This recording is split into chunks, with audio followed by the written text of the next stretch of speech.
possibility that they're still alive if they would only send enough people in here right now into the areas. It's one thing to talk to the governor of Mississippi about what you're going to do about it, and it's something else to come in here and run a full-scale investigation, and maybe we can find these three gentlemen alive if the federal government acts soon enough. Well, now, on the question of marshals. Very good. Welcome to the Magnolia State, one sign says. Okay. You set? Okay. What are your reactions to what happened? Boy, what a reaction.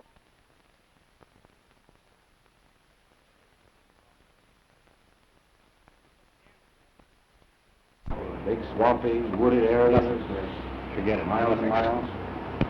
Okay. The immediate area around the car. You rolling? Rolling. What are your reactions to the way Mississippi authorities are handling the investigation into the disappearance? I suspect that not nearly enough is being done to search for, to hunt, and to find these men and find out what happened to them. We asked the sheriff of the county where Philadephia, Mississippi is located to let us see the search area. Let us go into that area. We were not even allowed to get close to it. So we do not know for a fact what is being done to search it. Obviously, the federal government moved too late. We think that the federal government might have moved and ought to have moved early Monday morning as soon as they got word of the fact that these men were missing. What do you think the federal government now should do that it hasn't done? Now the federal government should send in U.S. Marshals. This summer in Mississippi, there are going to be 500 or more young people, college kids from all over the country. These kids are not safe. We saw what happened on the first day of the summer project, where 3 men drove 36 miles and disappeared. I think the federal government has a responsibility now to send in U.S. Marshals to provide protection. Dick, obviously we know what brings you to Mississippi in general, but specifically, what do you hope to accomplish down here? I hope to check out the attitude of the various law enforcement agencies here. I looked around today. Looked like every available cop they had. Local law enforcement agency was so busy watching us. There's one thing to protect individuals who come in. There's something else to watch them. I don't know if they were afraid that we might find something that would be embarrassing or what. This is a heck of a statement to make until you realize that we sit with them. We sit and ask the last 2 law enforcement agencies that actually got to see these 3 civil rights workers before they disappeared. And the city attorney was there, and I don't know if this is the common practice all over the country. We went in as friends to see if we could help. The city attorney did most of all the talking. The sheriff said that the arrest was made because they was doing 70 miles an hour, and the deputy sheriff contradicted that speed.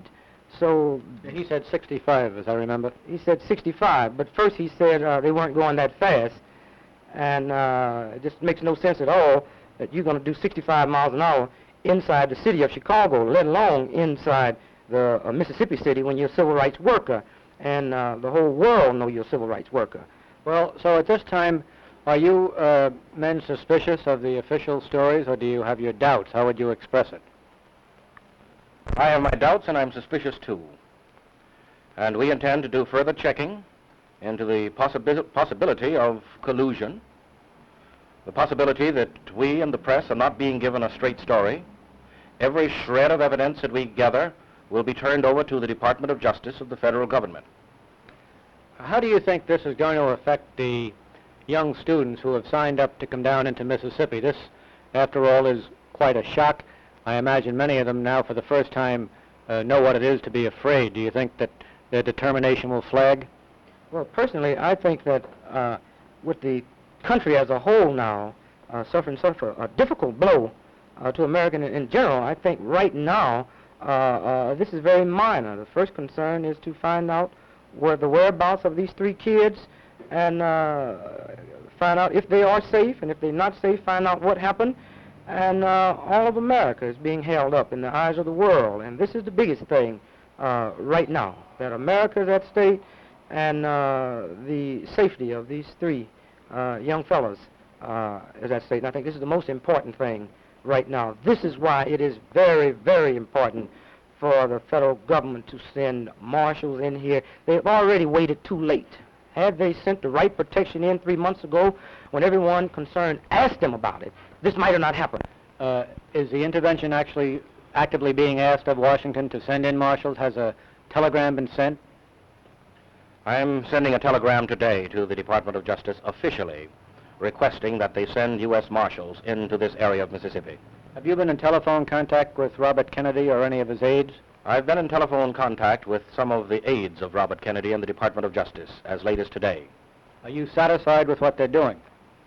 Well, I'm interested in what they say, and that they are working hard to try to find the men, and that there are a large number of FBI agents here. But I want to see them do more. I will not be satisfied until the 3 missing men are found, or until we know precisely what happened to them. How would you characterize your own personal feelings about their chances as of now? Well, that's going to be a hard question to answer. I'll say that each hour that passes by reduces the chances of their being found alive. And I think at present the chances are very slim indeed.